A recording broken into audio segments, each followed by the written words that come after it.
감사합니다. 오늘 이 시간에는 성경 통독 함께 합시다 라는 제목을 가지고 말씀 증거하도록 하겠습니다. 제목이 참 부담스럽죠? 네, 더 부담스럽게 옆에 있는 분들에게 이렇게 얘기하겠습니다. 성경 통독 함께 합시다. 시작. 네, 성경 통독 함께 합시다. 여러분에게 먼저 질문을 드립니다. 여러분이 생각할 때 하나님께서 우리 인생들에게 주신 가장 좋은 선물은 과연 무엇일까요? 성경이라고, 일부 예배 때도 성경이라고. 여러분, 사실 하나님께서 우리 인생에게 주신 최고의 선물은 우리의 영원한 구주 되신 예수 그리스도이십니다. 근데 중요한 것은 예수님을 우리가 어떻게 알게 되고 또 그분을 믿게 되고 그분을 따를 수 있느냐면 바로 성경을 통하여서 우리가 예수님을 믿고 알고 따를 수 있기 때문에 성경은 예수님과 함께 하나님께서 우리에게 주시는 최고의 선물이라고 할 수 있는 것입니다. 여러분이 잘 알고 있는 미국의 링컨 대통령은 성경을 사랑한 사람으로 굉장히 유명한데 그가 이런 말을 하였습니다. 성경은 하나님께서 인간에게 주신 최고의 선물이며 구세주로부터 받은 세상에 있는 모든 좋은 것은 이 책을 통하여 전달되었다라고 말을 했습니다. 다시 말하면 하나님께서 우리에게 주시는 그 풍성한 모든 것이 어디에 다 담겨 있냐면 바로 이 안에, 성경 안에 담겨 있고 이 성경을 통해 우리에게 주신다라고 말씀해 주고 있습니다. 여러분, 우리 기독교가 이 성경에 대해서, 말씀에 대해서 그렇게 강조하고 또 강조하는 이유는 누가 뭐라 해도 기독교는 말씀의 종교이고 계시의 종교이기 때문입니다. 하나님께서 이 세상을 말씀으로 창조하셨고 그 말씀으로 지금도 이 세상을 다스리고 통치하고 계십니다. 그리고 그 말씀이 육신이 되어 이 땅 가운데 오신 분이 바로 예수 그리스도이십니다. 여러분, 그 하나님의 말씀이 우리 인간의 언어로 기록되어서 당신의 뜻과 계획, 특별히 우리를 향한 구원 계획을 밝혀주신 것이 바로 성경입니다. 그래서 성경은 우리를 흔히 살아계신 하나님의 말씀이라고 말을 하는 것입니다. 저는 여러분, 우리가 이 땅 가운데 그리스도인으로 살아가잖아요. 하나님의 자녀라고 말함에도 불구하고 우리가 이 거대한 세상 앞에 나아가 주눅 들고 때로는 무기력하게 살아가고 이 세상에 나아가 승리하지 못하는 그 이유가 무엇일까요? 여러 이유들이 있겠지만 그 중에 하나가 바로 우리가 하나님의 말씀을 정말 살아계신 말씀, 살아계신 하나님의 말씀으로 온전히 믿지 않기 때문이라는 거예요. 여러분, 우리 그리스도인조차도 이 말씀에 대한 경외심을 점점 잃어감으로 인해서 하나님께서 성경 속에서만 역사하신 것이 아니라 지금도 살아 역사하시는 그 말씀의 능력을 우리들이 경험하지 못하기 때문에 그렇게 무기력하게 살아가고 있다라는 것입니다. 그렇게 저는 오늘 여러분들과 함께 이제 오늘부터 시작되는 전교인 성경 통독에 앞서서 왜 우리가 이 성경을 읽어야 하는지, 그리고 이 성경이 왜 하나님의 말씀이라고 부르는지에 대해서 먼저 우리가 확인하고 나서 이 말씀을 읽고 묵상하는 자에게 주시는 복을 우리가 함께 나누려고 합니다. 먼저 우리들이 왜 성경을 하나님의 말씀이라고 말하는지를 좀 생각해 보려고 하는데, 여러분, 성경, 구약 성경 맨 처음 책이 무슨 책인지 아시죠? 창세기. 창세기는 그럼 누가 기록하였습니까? 모세가 기록하였습니다. 여기서 하나님이라고 말하고 싶었지만 여러분, 모세가 기록하였습니다. 그렇다면 신약 성경 첫 번째 책은 마태복음인데 마태복음은 누가 기록했습니까? 마태가 기록했습니다. 분명 창세기는 창세가 아니라 모세가 기록했고 마태복음은 마태가 기록하였는데도 불구하고 창세기나 마태복음뿐 아니라 성경 66권 전체를 우리는 왜 하나님의 말씀이라고 할까요? 왜 이것을 하나님의 말씀이라고 할까요? 그게 두 가지 이유가 있는데 이 성경의 내용이 하나님의 계시이기 때문이고 두 번째는 그 기록된 방식이 하나님의 감동으로 기록되었기 때문이라는 것입니다. 여러분, 성경이 하나님의 말씀이라는 그 가장 큰 이유는 이 성경의 내용이 모두가 하나님이 자신을 우리에게 드러내 보여주신 계시이기 때문이라는 거예요. 이 계시라는 것은 감추어진 것을 밖으로 밝히 드러낸다라는 뜻을 가지고 있어요. 그러게 여러분, 계시해 주지 않으면 그 감추어진 것이 무엇인지를 도저히 알 길이 없습니다. 여러분, 하나님께서 자신을 우리에게 계시해 주지 않았다면 타락한 인생들은요, 하나님이 누구신지를, 그 하나님에 대해서 알지도 그분을 찾지도 못할 것입니다. 그런데 감사하게도 하나님께서는 당신을 우리 인생들에게 계시해 가시기를 기뻐하시면서 우리에게 당신을 드러내 주셨는데, 그게 두 가지 방법으로, 그것을 보통 우리는 일반 계시와 특별 계시라고 얘기를 합니다. 일반 계시라는 것은 말 그대로 일반적으로 모든 사람들이 알 수 있도록 당신을 드러내신 것이고, 특별 계시는 특별하게 하나님 당신의 성품과 그의 뜻을 그렇게 계시해 준 게 있습니다. 일반 계시를 가리켜서 우리는 흔히 자연 계시라고도 부릅니다. 따라해 볼까요? 자연 계시. 좀 쉽게 설명드리면 이렇습니다. 여러분, 하늘의 해와 달을 보면서 어떻게 저 해와 달은 수천 년 동안 그 자리를 지키면서 우리에게 빛을 비춰줄까? 저 바다를 보면서도 이 바다가 이 금을 넘지 아니하고 수천 년 동안 그 자리에 머물고 있을까?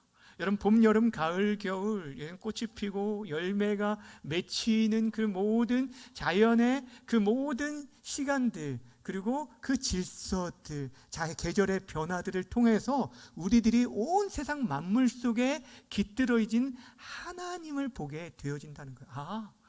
이 모든 것들을 지금도 다스리시는 창조주가 계시구나라는 것들을 알게 하신 거예요.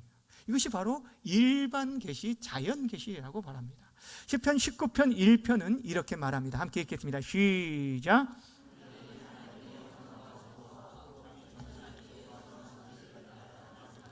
아멘. 하나님께서 자연 만물을 통해서 당신의 영광을 드러내 보여주셨다라고 말하고 있습니다. 이처럼 하나님께서 천지 만물을 통해서 모든 인생들에게 창조주 하나님이 계시고, 그분이 이 세상을 지금도 다스리시고 통치하고 계심을 알려주셨다는 거예요. 그래서 누구도 나는 하나님이 계시다는 것을 알 수 없었다고, 나는 알지 못했노라고 핑계하지 못하게 하신다라고 성경은 말하고 있어요. 로마서 1장 20절 제가 읽어드립니다. 창세로부터 그의 보이지 아니하는 것들, 곧 그의 영원하신 능력과 신성이 어디에 나타났다고요? 그가 만드신 만물에 분명히 보여 알려졌나니 그러므로 그들이 핑계하지 못할지니라. 이것이 바로 일반 계시입니다. 그런데 여러분, 이러한 일반 계시를 통해서는 우리가 구원에 이르는 완전한 길을 우리들이 알지 못하여서 하나님께서는 타락한 인생들에게 구원의 길을 제시해 주시고자 특별하게 당신의 뜻을 기록하여 우리에게 주신 특별 계시, 그것이 바로 성경입니다. 이 성경은 그래서 우리가 특별 계시라고 말합니다. 우리가 성경을 통해서만 하나님을 알게 되고, 하나님 우리를 향한 구원 계획을 우리에게 분명히 알려주셨기 때문에 우리는 성경을 하나님의 특별 계시라고 말을 합니다. 여러분, 왜 우리가 성경을 하나님의 말씀이라고 말하냐고요? 여러분, 이 성경은요, 그 저자들이 자신의 생각과 자신의 사상을 기록한 책이 아니라는 거예요. 연구 논문을 발표한 것이 아니라는 거예요. 자신의 상상하여 기록한 것도 아니라 하나님이 우리에게 자신의 뜻과 계획을 밝히 계시해 준 것을 기록한 거예요. 그러게 하나님의 말씀이라고 하는 것입니다. 여러분, 성경의 맨 마지막 책인 요한계시록 1장 1절 2절에 보면 사도 요한이 이렇게 요한계시록을 시작합니다. 함께 읽겠습니다. 시작. 예수 그리스도의 계시라. 이는 하나님이 그에게 주사 반드시 속히 일어날 일들을 그 종들에게 보이시려고 그의 천사를 그 종 요한에게 보내어 알게 하신 것이라. 요한은 하나님의 말씀과 예수 그리스도의 증거, 곧 자기가 본 것을 다 증언하였느니라. 아멘. 요한계시록 저자는 분명 사도 요한입니다. 그러나 본문에서 요한이 뭐라고 시작을 하냐면 이것이 이 요한계시록의 예수 그리스도의 계시다라고 시작하는 것을 보게 됩니다. 다시 말하면 요한이 자신이 상상하여서 기록하거나 연구한 것을 발표한 것이 아니라는 것입니다. 여러분, 요한계시록 전체가 바로 예수님께서 요한에게 보여주신 계시의 말씀, 장차 이루어질 일들에 대한 말씀을 기록하였기 때문에 이 말씀을 우리가 하나님의 말씀이라고 해요.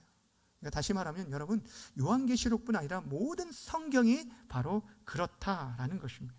여러분, 여기서 한 가지 우리가 생각해야 할 게 무엇이냐면, 성경은 이미 우리에게 66권을 통하여서 하나님의 계시가 이미 완성되어 우리에게 주어졌다라는 거예요. 우리를 향한 구원 계획이 성경 66권 외에 또 다른 계시가 필요하지 않다라는 것을 말해주고 있습니다. 여러분, 성경이 신약과 구약으로 구분되는데, 구약 성경은 오실 예수 그리스도에 대해서 말씀해주고 있고, 신약 성경은 오신 예수님과 다시 오실 예수님에 대해서 말씀해주고 있습니다. 그러게 예수님이 이 땅에 오셨고 죽으시고 부활하시고 승천하신 다음에 이제 다시 오실 그 약속 외에는 모든 것이 다 성취되어지고 이 성경의 예언의 말씀 외에 다른 어떤 계시가 필요 없다는 거예요. 그런데도 불구하고 많은 어떤 사람들은 어떤 얘기를 하냐면, 내가 새로운 하나님의 계시를 받았다라고 얘기를 합니다. 내가 사람들이 깨닫지 못하는 새로운 영적 비밀을 깨달았고 새로운 계시를 받았노라라고 말하면서 많은 사람들을 미혹하는 것들을 보게 됩니다. 여러분, 마지막 때가 가까울수록 그런 거짓 선지자들, 적 그리스도들이 일어나게 될 것을 성경은 말씀하고 그들을 주의할 것을 말씀해 주고 있습니다. 여러분, 이에 대해서 우리 주님께서도 이렇게 경고하신 바가 있습니다. 요한계시록 22장 18절과 19절 말씀 함께 읽겠습니다. 시작. 이 두루 말씀을 듣는 모든 사람에게 증언하노니, 만일 누구든지 이것들 외에 더하면 하나님이 이 두루마리에 기록된 죄악들을 그에게 더하실 것이요, 만일 누구든지 이 두루마리의 예언의 말씀에서 제하여 버리면 하나님이 이 두루마리에 기록된 생명나무와 및 거룩한 성의 참여함을 제하여 버리시리라. 아멘. 우리가 이미 요한계시록 말씀, 마지막 말씀 시간을 통해서 이 말씀을 나누었던 것처럼 이미 하나님이 주신 이 말씀 외에 다른 어떤 것을 더하거나 그것을 빼는 자에 대한 심판을 경고해 주신 바가 있습니다. 그렇습니다. 여러분, 하나님의 계시는 이미 완성되었다는 사실을 기억하시면서 우리에게 주시는 하나님의 계시의 완성인 성경 66권만을 하나님의 진리의 말씀으로 받고 이 말씀을 붙들고 살아가는 우리 모두가 되어지기를 주님의 이름으로 간절히 축원합니다. 첫 번째가 성경에 하나님의 말씀인 이유가 그 내용이 하나님의 계시, 하나님 자신을 우리에게 보여주신 것이다, 하나님의 말씀이라고 얘기하고, 두 번째는 그 기록된 방법이 하나님의 감동으로 기록됐기 때문에 성경을 하나님의 말씀이라고 얘기합니다. 앞에서도 말한 것처럼 분명 여러분, 성경은 사람에 의해 기록되어졌지만 또한 100% 하나님의 감동으로 기록되어져 있습니다. 다시 말하면 하나님께서는 성경 기자들에게 성경에 기록될 내용들을 밝히 가르쳐 주셨을 뿐 아니라 그것이 전혀 오류가 되지 아니하도록 그들을 각자를 돌보시고 지키시고 보호하여 주셨다라는 거예요. 역사하여 주신 것이죠. 여러분, 그래서 성경을 성령의 감동된 말씀, 예전에는 하나님의 영감된 말씀이라고 말을 하였습니다. 오늘 우리가 읽은 본문 말씀 디모데후서 3장 16절도 이렇게 시작합니다. 함께 읽겠습니다. 시작. 모든 성경은 하나님의 감동으로 된 것으로. 모든 성경이 무엇으로 됐다고요? 하나님의 감동. 어떠한 여러분들이 좋아하는 어떠한 성경 구절만 하나님께서 감동하신 것이 아니에요.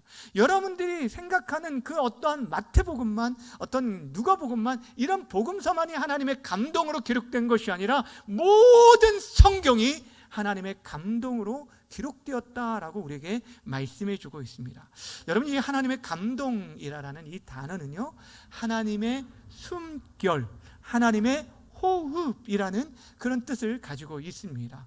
여러분, 하나님께서 사람을 지으셨을 때 흙으로 빚으시고 그 코에 생기를 부어 넣으셨어요. 이게 호흡이에요. 하나님의 호흡, 그 생기를 말하는 거예요. 그 생기가 들어가며 사람이 생명이 되어서 피조물들 가운데 유일하게 영적인 존재로 지음받은 것이 바로 저와 여러분이라는 거예요. 여러분, 성경이 이와 같이 하나님, 모든 성경 또한 하나님의 호흡, 즉 성령의 역사로 이루어졌습니다. 그래서 여기서 성경이 하나님의 감동으로 기록되었다라는 것에 우리가 오해하지 말아야 할 게 무엇이냐면, 하나님께서 성경 기자 한 사람 한 사람에게 하나님의 말씀을 한 글자 한 글자 받아쓰도록 하신 것은 아니다라는 거예요. 기계적으로 받아쓰게 하신 것은 아니라는 거예요. 우리 개신교가 믿는 성경론은 좀 어려운 표현이지만 유기적 축자 영감설을 우리는 믿습니다. 따라해 볼까요? 유기적 축자 영감설. 여러분, 유기적 영감설이라는 말은 성령께서 각 성경 기자들의 특성을 따라서, 그러니까 각 개인의 경험, 지식, 그리고 그의 성격, 그리고 그 필체, 이 모든 것들까지도 하나님께서 유기적으로 사용하셔서 오류를 범하지 않도록 지키셨다는 것이고, 축자 영감설이라는 것은 어떤 성경의 한 부분만 감동하신 게 아니라 성경 전체 모든 성경을 하나님께서 글자 하나하나까지 감동하셨다는 거예요. 다시 말하면 창세기 1장 1절로부터 시작해서 요한계시록 22장 21절 마지막 절까지 모든 성경이 하나님의 감동으로 기록되어져 있기 때문에 정확무한 하나님의 말씀으로 우리가 믿고 있는 것입니다. 요약하자면, 여러분, 성경을 하나님의 말씀이라고 우리가 말하는 것은 그 내용이 하나님의 계시이기 때문이고, 또 기록된 방식이 하나님의 감동으로 기록되어졌기 때문입니다. 여러분, 우리가 이 성경을 사람들이 이렇게 베스트셀러다, 지금도 꾸준히 읽혀지는 스테디셀러라라고 말하는 그 이유를 다 떠나서 성경이 하나님의 말씀이라는 그 이유 하나만으로도 우리의 삶의 기준과 우리의 중심으로 삼고 이 말씀을 붙들고 살아갈 수 있는 우리 모든 성도님들 다 되시기를 다시 한번 주님의 이름으로 축원합니다. 자, 그렇다면 여러분, 성경이 하나님의 말씀이라는 것을 알았는데, 근데 이렇게 바쁜 세대에 할 것도 많은데 성경을 꼭 읽어야만 할까요? 라고 질문하신 분들이 계실지 모르겠습니다. 여러분, 왜 우리가 성경을 읽어야 할까요? 왜 성경을 읽어야 할까요? 여러분, 저는 우리 성도님들이 정말 이 성경을 가까이 하고 이 성경을 여러분들이 매일 읽고 이 말씀에서 담겨져 있는 수많은 하나님의 약속의 말씀들을 붙들고 정말 풍성한 은혜를 누리며 살아가기를 소망합니다. 이를 위해서 기도하면서 이번 성경 통독을 시작하게 되었는데, 여러분, 성경을 읽는 자 또 지키는 자에 대해서 하나님께서 얼마나 많은 복을 우리에게 약속하셨는지 모릅니다. 대표적으로 요한계시록 1장 3절에 보면 뭐라고 말하냐면, 이 예언의 말씀을 읽는 자와 듣는 자와 그 가운데 기록된 것을 지키는 자가 뭐가 있다고요? 뭐가 있다고요? 여러분, 복 좋아하시잖아요. 여러분, 복 받기 위한, 여러분, 성경을 읽는 것, 그리고 그 말씀을 듣는 것, 그리고 그 가운데 기록된 것을 지켜 행하는 자에게 복이 있다라고 말하고, 또 그 말씀을 읽는 것으로 끝나지 않으니까 내 삶에 적용하며 그 말씀을 쫓아 살기 위해서 묵상하는 자에게 이런 복을 약속하셨어요. 여호수아 1장 8절 말씀 함께 읽겠습니다. 시작. 이 율법책을 내 입에서 떠나지 말게 하며 주야로 그것을 묵상하여 그 안에 기록된 대로 다 지켜 행하라. 그리하면 내 길이 평탄하게 될 것이며 내가 형통하리라. 아멘. 여러분, 우리 인생길 여러분 평탄하지 못하고 지금 울퉁불퉁한 것 같고, 또한 여러분 여러 가지 문제와 상황들이 많이 있어 보이지만, 여러분 그 모든 길 가운데 진정한 형통의 길, 평안의 길 무엇이냐면 하나님의 말씀을 쫓아 살아갈 때 우리에게 주어질 것을 약속하고 있어요. 또한 시편 119편에 보면, 이 119편을 여러분 읽어보셨는지 몰라요. 제가 예전에 한번 숙제를 냈는데 꼭 읽어보라고. 읽어보신 분 저하고 눈을 좀 마주치면, 눈을 피하지 마시고, 여러분 이 성경 시편 119편은 1절부터 176절까지 가장 긴 절이에요. 근데 이 176절까지 절절마다 어떤 말씀이 기록되냐면 하나님의 말씀이 가지고 있는 특성에 대해서, 우리에게 주시는 복에 대해서 기록이 되어 있어요. 그러니까 여러분들이 성경에 이런 능력이 있구나, 율법과 계명, 증거 이런 용어로 쓰여져 있는데 이 말씀을 읽을 때 우리에게 어떤 능력을 주시는지 여러 가지 담겨져 있어요. 그런데 여러분, 이 성경을 읽을 때 우리에게 주시는 복을 떠나서 성경이 기록된 목적을 우리가 살펴볼 때 우리가 성경을 읽어야 할 더 근본적인 이유를 발견하게 됩니다. 그래서 여러분, 오늘 우리가 읽은 본문 말씀이 바로 이것을 말해주고 있는데, 성경의 기록된 목적에 대해서 우리가 살펴보면서 두 가지 성경을 읽어야 할 이유를 생각해 보려고 합니다. 첫 번째는 뭐냐면, 우리가 성경을 읽어야 할 이유는 성경은 우리로 하여금 구원에 이르는 지혜를 얻게 한다라고 말하고 있어요. 뭐라고요? 구원에 이르는 지혜를 얻게 한다. 이거를 좀 다른 말로 풀었으면 구원 얻는 믿음에 이르게 한다라는 것이에요. 오늘 본문 말씀 15절을 함께 읽겠습니다. 시작. 또 어려서부터 성경을 알았나니 성경은 능히 너로 하여금 그리스도 예수 안에 있는 믿음으로 말미암아 구원에 이르는 지혜가 있게 하느니라. 아멘. 성경이 우리에게 하는 역할이 우리를 구원에 이르는 지혜가 있게 한다. 여러분, 이것을 오해해서 성경을 읽을 때 우리가 구원받는다 이런 얘기가 아닙니다. 우리가 구원받는 것은 궁극적으로 예수를 주로 믿는 그 믿음으로 구원을 받는 것인데, 그 믿음을 얻기 위해서 무엇이 필요하냐면 예수님이 누구인지를 알아야 하는데 무엇을 통해 알 수 있어요? 성경을 통해서. 그렇죠. 성경을 통해서 그 말씀이 우리에게, 신구약 성경이 우리에게 예수님에 대해서 증거해주고 있기 때문에 그 구원자 예수님을 온전히 믿고 그 믿음이 견고해지기 때문에 구원에 이르는 지혜가 있게 한다라고 말하고 있어요. 사도 베드로도 이에 대해서 이렇게 기록하고 있습니다. 베드로전서 1장 23절 제가 읽어드립니다. 너희가 거듭난 것, 이 거듭났다는 것은 구원받은 것이죠. 거듭난 것은 썩어질 씨로 된 것이 아니요 썩지 아니할 씨로 된 것이니 살아있고 항상 있는 하나님의 말씀으로 되었느니라 라고 얘기하고 있어요. 여러분, 성경에 기록된 목적에 대해서 사도 요한이 또 이렇게 얘기했어요. 우리에게 성경을 주신 이유, 사도 요한이 성경을 지금 기록하고 있는 그 이유에 대해서 이렇게 밝히 말해줬는데, 궁극적으로 우리의 구원을 위함이라고 말하고 있습니다.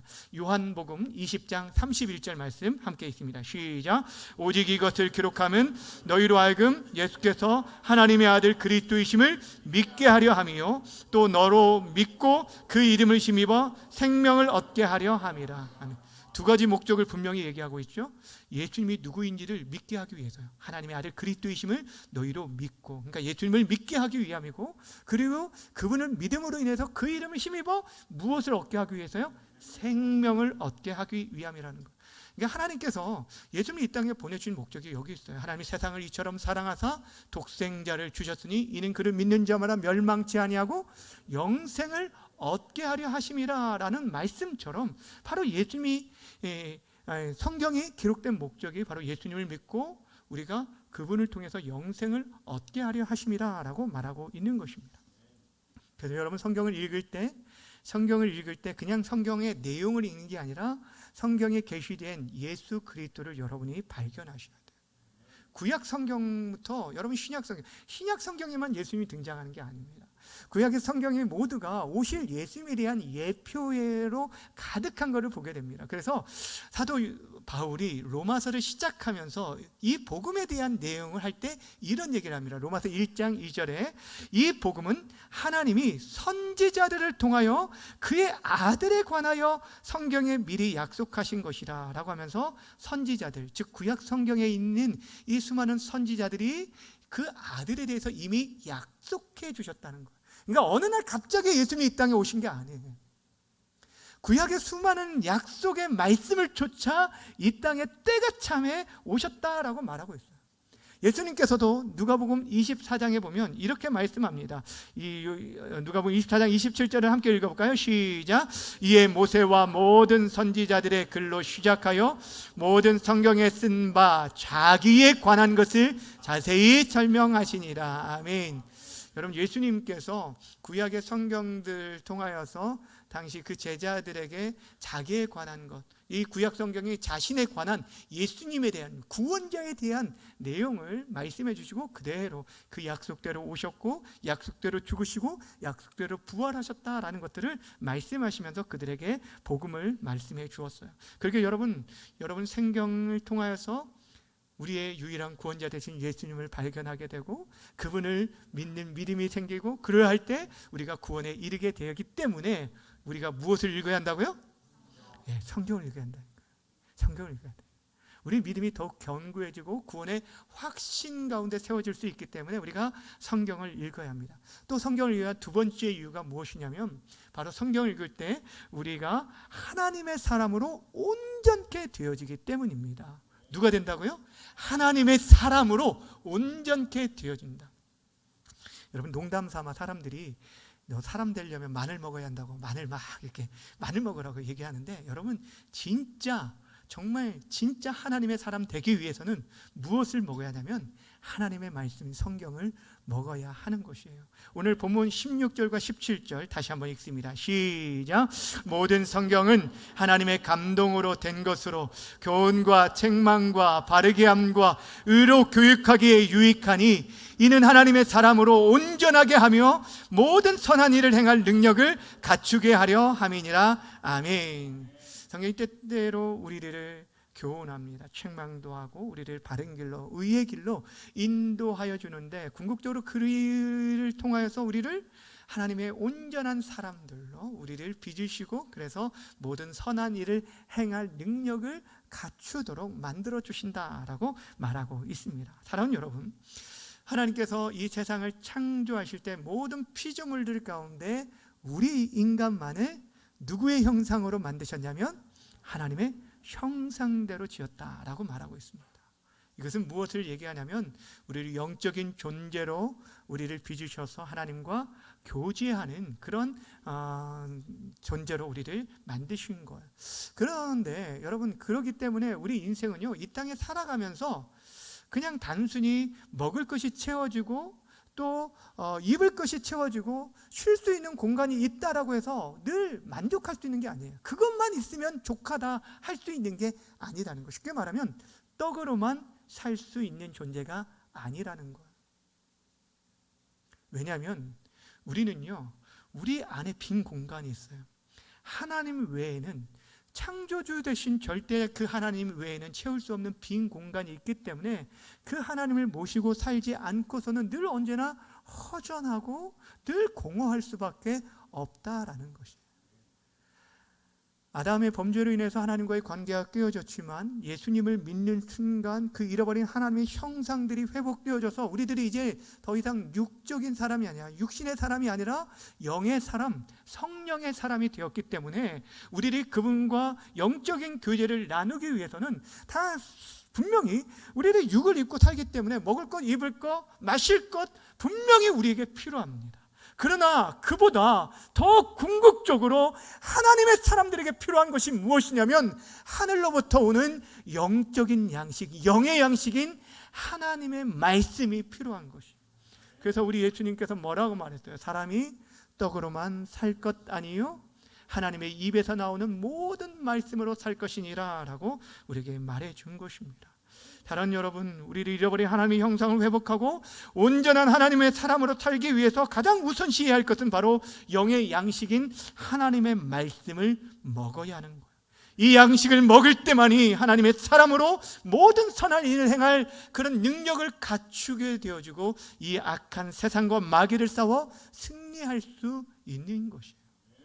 제가 서론에서 얘기했죠. 왜 우리 그리스도인들이 이 악한 세상에 나아가서 승리하지 못할까? 하나님의 자녀라고 하는 우리들이 왜 그럴까? 왜 이전에 믿음의 선배들처럼 그런 수많은 그 힘 있는 능력 있는 삶들을 살아가지 못하냐면 우리가 하나님의 말씀 그대로 믿지 않고 무장하지 않았기 때문이에요. 사도 바울이 마지막 때를 살아가는 우리들에게 권면한 것 중에 하나가 에베소 교회에서 너희들이 이 악한 세상을 싸워 이기기 위해서 하나님의 전신갑주로 무장하라고 말합니다. 머리부터 발끝까지. 여러분, 우리의 눈으로 보이는 것이, 우리의 생각하는 것, 우리의 몸으로 여러분 주변에 있는 온갖 것이 우리를 미혹하여 넘어뜨리게 합니다. 얼마나 세상에 그 유혹이 많은지 모르죠. 그러니까 머리부터 발끝까지 천천히 전체적으로 다 빠짐없이 빈틈없이 무장하라고 말을 하는데 이거 다 방어 무기지요. 구원의 툭을 쓰고 위에 호심경, 그리고 평안의 복음에 신을 신고 믿음의 방패, 이 모든 것들이 다 방어하는 거예요. 그래서 유일한 공격 무기를 하나 주신 것이 무엇이냐면 바로 하나님의 말씀, 성령의 검, 하나님의 말씀을 가지라라고 얘기하고 있어요. 주 안에 사랑하는 여러분, 하나님의 말씀을 우리가 붙들 때, 이 말씀을 읽을 때, 이 말씀을 여러분들이 정말 사모하며 이 말씀을 기준으로 살아갈 때 우리가 이 악한 세상을 이기고 능력 있는 하나님의 사람으로 살아가게 될 줄 믿으시길 바랍니다. 주 안에 사랑하는 여러분, 이 시대에 우리 한국교회가 정말 다시금 붙들어야 할 것이 있다면 여러분, 하나님의 말씀이에요. 여러분, 이 성경을 우리가 붙들어야 할 이유가 무엇이냐면 하나님의 말씀을 떠난 교회, 성경을 떠난 교회에 그 모습이 무엇인지를 우리는 이미 유럽 교회의 모습을 통해서 보았어요. 이전에 그 영광스러운 모습들을 완전히 잃어버린 채 여러분 세속화되어진 그런 모습을 우리는 잘 보게 되어집니다. 여러분, 16세기 종교개혁자들 그토록 오직 성경, 오직 예수를 그렇게 외칠 수밖에 없었던 이유가 무엇이었습니까? 당시 중세 종교 지도자리라고 말하는 그 사제들이 여러분 어떻게 행했습니까? 교황청이 어떻게 했습니까? 하나님의 말씀의 권위보다 교황의 권위를 더 높이고 그들의 전통을 더 우선시하면서 그리스도를 떠나 교황을 떠받들게 되었어요.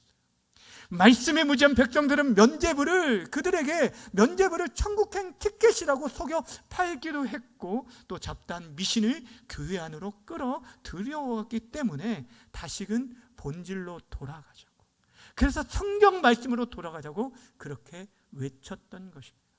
사람 여러분, 이 시대에 우리들도 이 시간 하나님의 사람들이, 저와 여러분들도 오직 성경, 오직 예수를 외쳐야 할 때가 아닙니까?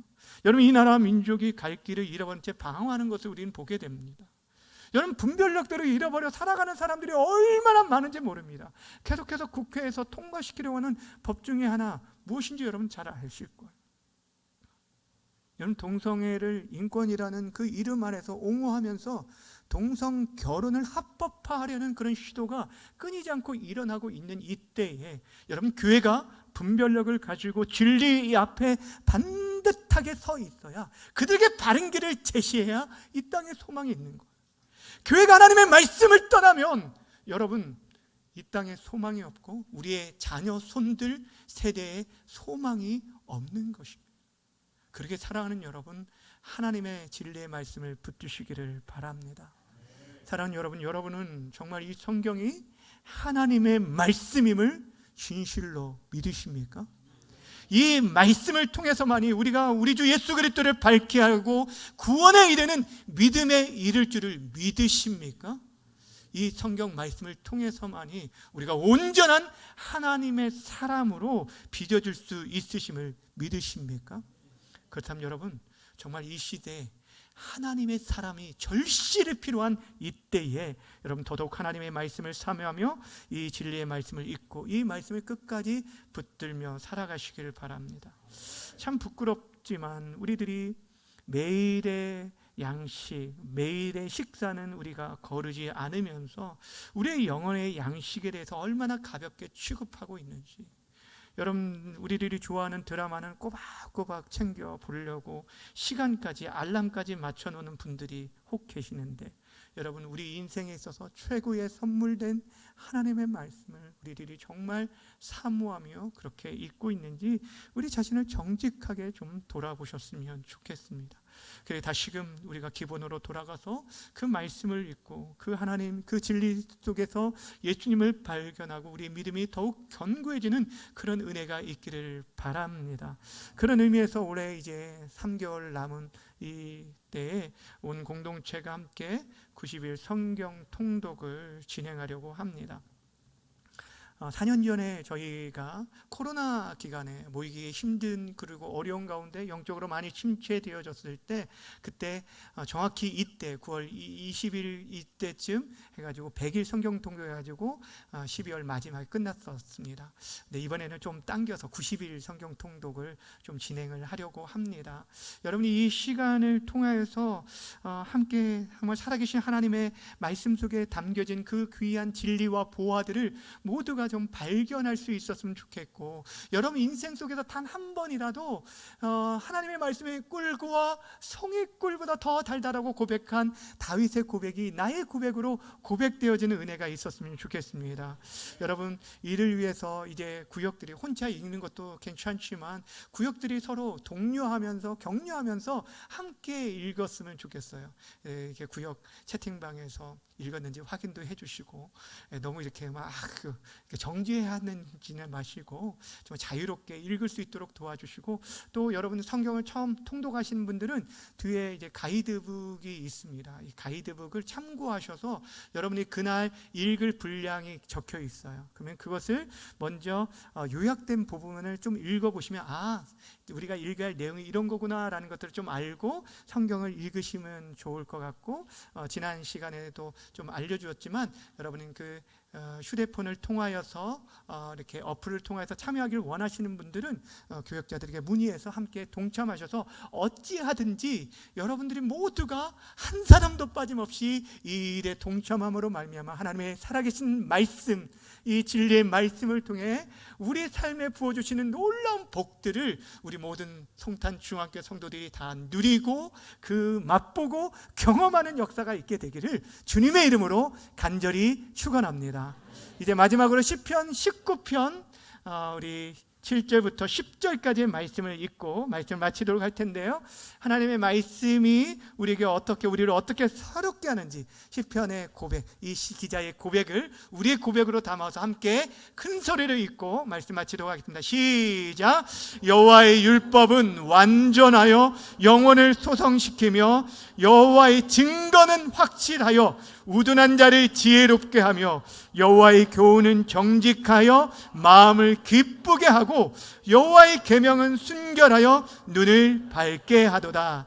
여호와를 경외하는 도는 정결하여 영원까지 이르고 여호와의 법도 진실하여 다 의로우니 금 곧 많은 순금보다 더 사모할 것이며 꿀과 송이꿀보다 더 달도다. 아멘. 함께 기도하겠습니다.